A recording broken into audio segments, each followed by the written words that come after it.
Bienvenue sur Parole de Grâce. C'est un programme qui vous est proposé par le blog pour couple chrétien, Mon couple, mes relations, et qui vous est présenté aujourd'hui par Aïcha. Alors aujourd'hui, je voudrais partager une courte exhortation sur le thème « Lorsque tu pries, ouvre-toi à Dieu ». Et sois prêt à recevoir. Bien-aimé, es-tu prêt à recevoir de Dieu lorsque tu pries? Crois-tu que Dieu veut t'exaucer? Lorsque tu élèves la voix devant Dieu pour lui demander quelque chose en accord avec sa volonté, bien-aimé, sois prêt à recevoir. Prépare-toi à recevoir. Amen. Prépare-toi à ce que Dieu t'exauce maintenant. Prépare-toi à être entendu par Dieu. Amen. Beaucoup d'entre nous, lorsqu'on prie, lorsqu'on élève la voix vers Dieu pour prier concernant une situation, on vient, mais on ne s'attend pas à ce que Dieu nous entende. On ne s'attend pas à ce que Dieu nous réponde. On ne s'attend pas à ce que Dieu nous écoute même. On se dit, ah, c'est sûr que Dieu veut nous répondre, mais peut-être dans 2 jours, dans 3 jours ou l'année prochaine. Enfin, on a l'impression que Dieu va nous répondre après. On a toujours cette impression que oui, Dieu veut, mais peut-être qu'il le fera pas ou le fera après. On vient devant Dieu des fois sans aucune expectative. C'est comme si on essayait de remplir un devoir. Ou bien on se dit, on va voir si Dieu répond. Voyons si ça marche. Voyons si ça fonctionne, ce truc. Je me souviens dans un temps de prière que j'avais avec des personnes, j'ai partagé un témoignage, il y a quelqu'un qui a dit, ah, donc finalement ça fonctionne la prière. Bien aimé, la prière, ça marche. Dieu est fidèle, Dieu nous aime et Dieu aime nous exaucer. Dieu veut exaucer nos prières. Dieu veut se manifester glorieusement et Dieu veut faire des choses qui vont choquer notre génération bien-aimée. La Bible nous dit dans Hébreux, sans la foi, il est impossible de lui être agréable, car il faut que celui qui s'approche de Dieu croit que Dieu existe et qu'il est le rémunérateur de ceux qui le cherchent, c'est-à-dire que Dieu récompense ceux qui le cherchent. Avant d'aller plus loin dans cette exhortation, bien-aimée, je voudrais te partager mon témoignage. Donc il y a quelques années, je ne sais plus il y a combien de temps de cela, mais j'étais en train de prier. Je voulais être remplie de l'amour de Dieu, je voulais être saturée de la révélation de l'amour de Dieu et je voudrais surtout que le Seigneur me touche physiquement et remplisse mon cœur de son amour. Alors j'ai commencé à prier ce soir-là, je disais Seigneur, accorde-moi une révélation plus grande de ton amour, révèle-moi la profondeur de ton amour, révèle-moi ton amour, remplis-moi de ton amour, sature-moi de ton amour Seigneur. Et je priais de toutes mes forces, mais j'étais quelque part en même temps frustrée au-dedans de moi parce que rien ne se passait dans le visible. Et à un moment donné, le Saint-Esprit m'interrompt et me dit « Mais regarde-toi, regarde comment tu es. » Et puis j'ai dit « Mais comment ça, comment je suis ?» Et là, le Saint-Esprit me dit « Mais tu es complètement fermé. Tu me demandes quelque chose et je suis prêt à t'exaucer. Mais tu es complètement fermé, tu n'es pas prête à recevoir. » Et là, je me suis rendu compte qu'en fait, il y avait des pensées au-dedans de moi qui m'empêchaient de recevoir de Dieu. En fait, j'ai levé ma voix vers Dieu pour prier, mais au-dedans de moi, je ne croyais pas vraiment que Dieu voulait me répondre ici, là, now, tout de suite, que Dieu était prêt, qu'il était là, qu'il voulait me répondre là, tout de suite, tout de suite. Amen.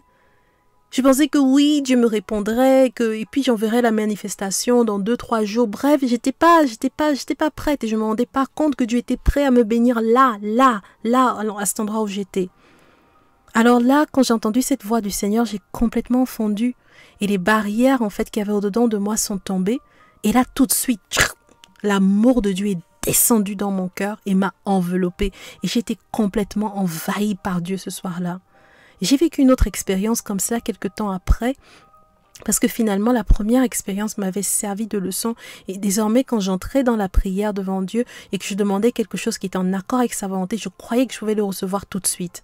Car Dieu dit dans sa parole, dans 1 Jean chapitre 5, versets 14 à 15, nous avons près de lui cette assurance que si nous demandons quelque chose selon sa volonté, il nous écoute. Et si nous savons qu'il nous écoute, quelque chose que nous demandions, nous savons que nous possédons la chose que nous lui avons demandée. Bien-aimé, cette parole est vraie et cette parole est certaine. Amen. Alors, quelque temps après la première expérience que je vous ai partagée, j'étais à nouveau dans un temps de prière. Et j'étais en train d'adorer Dieu, j'étais en train de le célébrer, de l'exalter et je m'apprêtais à présenter une requête à Dieu. Et quand j'ai fait cette requête à Dieu, le Seigneur m'a tout de suite dit « Reçois maintenant ce que tu m'as demandé ». Et là, j'ai commencé à rendre grâce. J'ai commencé à exalter Dieu, à reconnaître sa grandeur et à recevoir ce que Dieu avait pour moi. Parce que recevoir ce que Dieu nous donne, c'est commencer par lui rendre grâce. C'est-à-dire que lorsque tu pries pour quelque chose bien-aimé, dès que tu as fini de prier, tu peux recevoir ce que tu as demandé à Dieu par le moyen de l'action de grâce. Quelqu'un me dira pourquoi? Eh bien parce que la foi qu'on a dans la bonté de Dieu est relâchée par le moyen de l'action de grâce. On rend grâce à Dieu parce qu'on croit que Dieu est bon. On croit que le Dieu là auquel on s'adresse n'est pas un Dieu méchant. Bien aimé, Dieu dit dans sa parole dans Matthieu au chapitre 7 verset 11 que si donc méchant comme vous l'êtes, vous savez donner de bonnes choses à vos enfants, à combien plus forte raison votre Père qui est dans les cieux donnera-t-il de bonnes choses à ceux qui les lui demandent. Amen. Ça veut dire que Dieu est bon, bien aimé. Dieu est bon, Dieu veut nous donner de bonnes choses, Dieu veut nous faire du bien, Dieu ne nous donnera pas un serpent si on lui demande du pain, Dieu veut nous donner de bonnes choses et il veut nous exaucer, amen, et Dieu a des pensées bienveillantes à notre sujet. Bien-aimé, quelles que soient les bonnes pensées, les bonnes idées, les bons projets que tu as à ton sujet, au-dedans de toi, concernant ta vie, ton foyer, ton mariage, tes finances, j'aimerais te dire que les pensées que Dieu a à ton sujet sont encore plus grandes, plus élevées, plus nombreuses, plus glorieuses. Amen. Et c'est ce que le Seigneur nous dit dans sa parole dans Ésaïe. Alors, Dieu dit dans ce verset d'Ésaïe que ses pensées sont au-dessus des nôtres et que ses voies sont au-dessus des nôtres. Amen. Dieu veut nous faire du bien et Dieu est bon. Alors arrêtons de venir dans la prière avec du doute dans notre cœur. Beaucoup de gens prient et ne croient même pas que Dieu veut, que Dieu peut, que Dieu va les exaucer. C'est très grave. Alors ce jour-là, lorsque je me tenais dans la présence de Dieu, le Seigneur m'a dit « Reçois ce que tu m'as demandé ». Et j'ai commencé à le recevoir, c'est-à-dire j'ai commencé à rendre grâce et à dire « Seigneur, je te rends grâce pour telle chose ». Et alors pendant que je suis en train de rendre grâce, là tout de suite, j'ai reçu ce que j'avais demandé à Dieu. Dieu nous aime. Amen. Dieu nous aime. La Bible nous dit qu'il ne change pas, bien-aimé. Il ne change pas. Il veut intervenir dans notre situation. Il est fidèle, il ne change pas. Alors, bien-aimé, si tu crois que Dieu ne change pas, que le Dieu qui a exaucé Abraham et des multitudes d'hommes et de femmes dans la Bible et dans notre génération, si tu crois que ce Dieu-là ne change pas et qu'il est le même, pourquoi doutes-tu de l'exaucement de ta prière quand tu pries? Dieu veut te répondre là où tu es, right now, right there, à l'endroit où tu es en train de prier. Dieu veut nous exaucer. Et Jésus disait à ses disciples, jusqu'à présent, vous n'avez rien demandé en mon nom. Demandez et vous recevrez afin que votre joie soit parfaite. Alors pourquoi est-ce qu'on ne reçoit pas souvent l'exaucement de nos prières? C'est parce qu'on ne croit pas que Dieu veut nous exaucer. On n'y croit pas. Et j'en parlais dans une de mes vidéos récentes, c'est que des fois ce sont les pensées qu'on a au-dedans de nous qui nous empêchent de recevoir ce qu'on a demandé à Dieu. Bien-aimé, tu pries, mais au-dedans de toi, tu te dis que Dieu va te répondre après, que peut-être qu'il va te répondre, il agira après, que bien que tu verras si ça va marcher. Je vais essayer la prière pour voir si ça va marcher. Tu ne crois pas que là où tu es, là où tu te tiens devant la face de Dieu, que Dieu est ton Père céleste et qu'il veut t'aider, il veut t'exaucer, il veut répondre à tes prières. Lorsque le Seigneur Jésus priait devant le tombeau de Lazare, il a dit « Père, je sais que tu m'exauces toujours. » Et cette parole m'a marquée parce que j'ai compris que aujourd'hui je suis cachée en Christ bien-aimé. Amen. Et que désormais, quand je m'approche de Dieu dans la prière en Christ, je viens avec cette assurance que je suis cachée dans celui que Dieu aime et que si je demande quoi que ce soit en accord avec la volonté de Dieu, Dieu m'entend, Dieu m'exauce. En Jésus, Dieu m'exauce toujours. En Christ, Dieu m'exauce toujours. Bien-aimé, Dieu nous exauce toujours en Christ. Amen.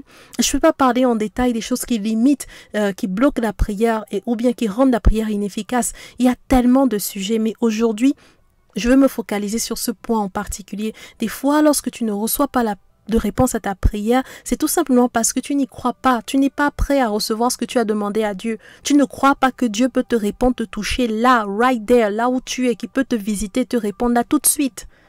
Amen. L'exaucement est souvent instantané, mais la manifestation de cet exaucement dans le visible peut prendre du temps. Et c'est ce que Daniel a expérimenté.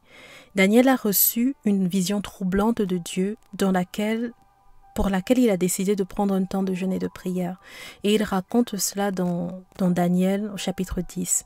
Alors, cet homme de Dieu, cet homme comme toi et comme moi, bien-aimé, a commencé à prier et à supplier Dieu pour mieux comprendre la vision qu'il avait reçue de Dieu. Pendant 21 jours, il priait et rien ne se passait.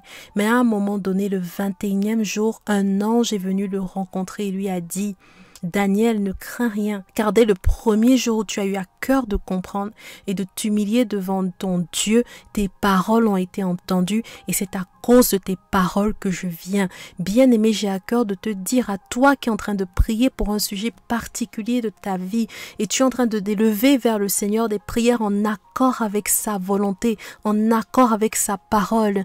Quel que soit ce sujet, j'aimerais te dire que depuis le jour où tu as eu à cœur de prier pour cela, de revenir de tout ton cœur à Dieu, Dieu t'a entendu. Amen. Dieu t'a entendu. Peut-être qu'en ce moment, tu pries pour que ton mariage soit restauré. Tu sais que Dieu a en horreur le divorce et tu es en train de dire au Seigneur, à cause de ta parole, à cause de cette parole, je me tiens devant toi et je m'oppose au divorce dans ma vie. Je refuse cela dans ma vie. Et tu es en train de supplier Dieu pour que le Seigneur agisse. Peut-être que jusqu'à présent, rien ne se passe dans le visible. J'ai à cœur de te dire, bien-aimé, que depuis le premier jour où tu as eu à cœur de prier pour ce sujet de prière et de revenir de tout ton cœur à Dieu, Dieu t'a entendu. Amen. Dieu t'a entendu, bien-aimé. Dieu nous entend. Le problème, c'est que l'ennemi combat l'exaucement de nos prières. Et quand on lit l'histoire de Daniel, on se rend compte qu'il y a des entités sataniques en fait qui ont combattu l'ange messager qui venait vers Daniel sur la terre avec la réponse à sa prière. Bien-aimé, il y a des entités sataniques qui combattent ton exaucement,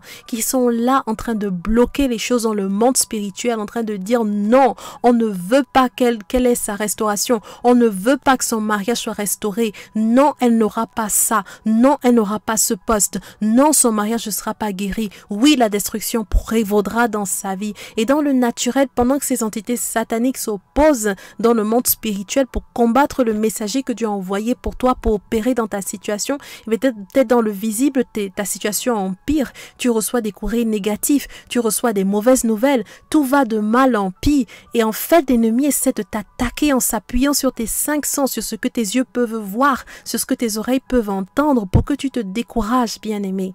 Mais dans le monde spirituel, il y a une guerre. Il y a une guerre. Et toi, tu te dis que Dieu ne t'a pas entendu parce que tu n'as pas vu dans le visible l'expression de l'exaucement de Dieu, du oui de Dieu.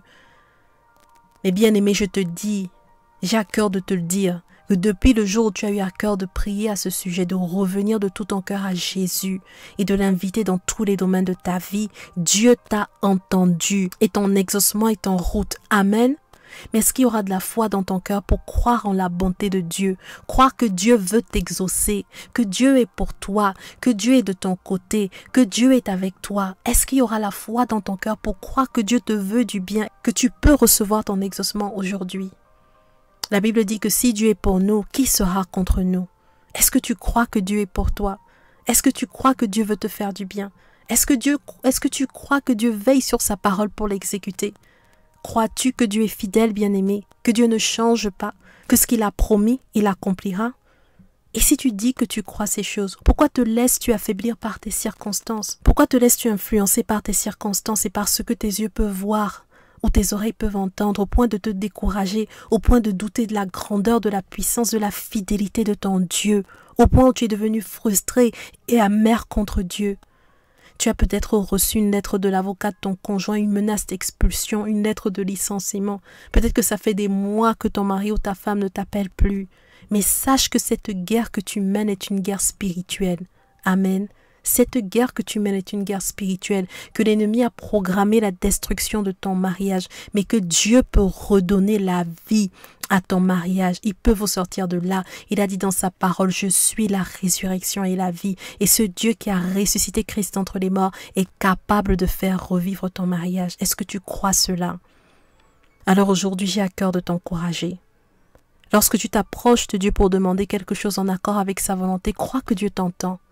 Crois que Dieu t'exauce. Et avant de sortir de ce temps de prière, lève-toi et commence à célébrer, à acclamer, à pousser des cris de joie devant Dieu, à exalter ton Dieu.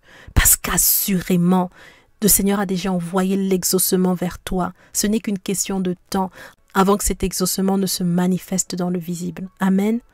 Alors que la grâce de Dieu abonde dans ta vie au nom de Jésus.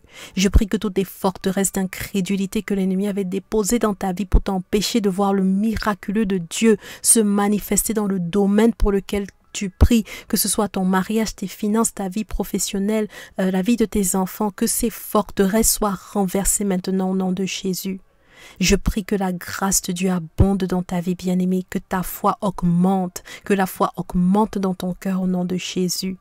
Je t'encourage à passer du temps dans la prière et je t'encourage à te fortifier dans la parole. Puise dans la parole. Fortifie-toi par la force toute puissante de ton Dieu. Puise en lui par l'adoration, par la méditation de sa parole et par la louange. Puise en lui sans cesse la force dont tu as besoin pour tenir jusqu'à ce que l'exaucement se manifeste. Amen.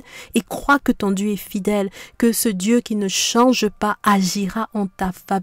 Jour après jour, rappelle-toi les exploits de Dieu. C'est ce que le peuple d'Israël faisait quand ils étaient dans des moments difficiles. Ils s'arrêtaient, ils se rappelaient les exploits de Dieu. Ils racontaient les œuvres de Dieu. Ils racontaient la bonté de Dieu pour se fortifier eux-mêmes et pour s'encourager à continuer à persévérer parce que Dieu est fidèle et ne change pas. Amen. Dieu ne change pas, alors que toute forteresse de doute tombe maintenant au nom de Jésus. Je prie que tu sois puissamment fortifié de l'intérieur afin de résister jusqu'à ce que l'ennemi s'enfuit loin de toi et de ta famille au nom de Jésus et que les œuvres de ténèbres soient détruites dans ta vie au nom de Jésus. Je prie que tu grandisses dans la révélation de l'amour de Dieu et de la bonté de Dieu à ton sujet bien-aimé. Je prie que la grâce de Dieu abonde dans ta vie, que l'amour de Dieu te sature et que la communion du Saint-Esprit soit ton partage jour après jour au nom puissant de Jésus. Amen. Alors je vais m'arrêter là pour aujourd'hui. Je t'encourage à t'abonner. Si tu es nouveau venu sur cette chaîne YouTube, je t'encourage à t'abonner pour ne pas manquer les futures vidéos. Je t'encourage à visiter également les blogs faveurdivine.com, moncouplemisrelations.com où je partage pas mal de messages encourageants qui vont t'aider à grandir dans ton intimité avec Dieu, à grandir dans la prière, à grandir dans tes relations. Je prie que la grâce de Dieu t'accompagne tout au long de cette semaine et je te dis à très bientôt pour une nouvelle vidéo Parole de grâce.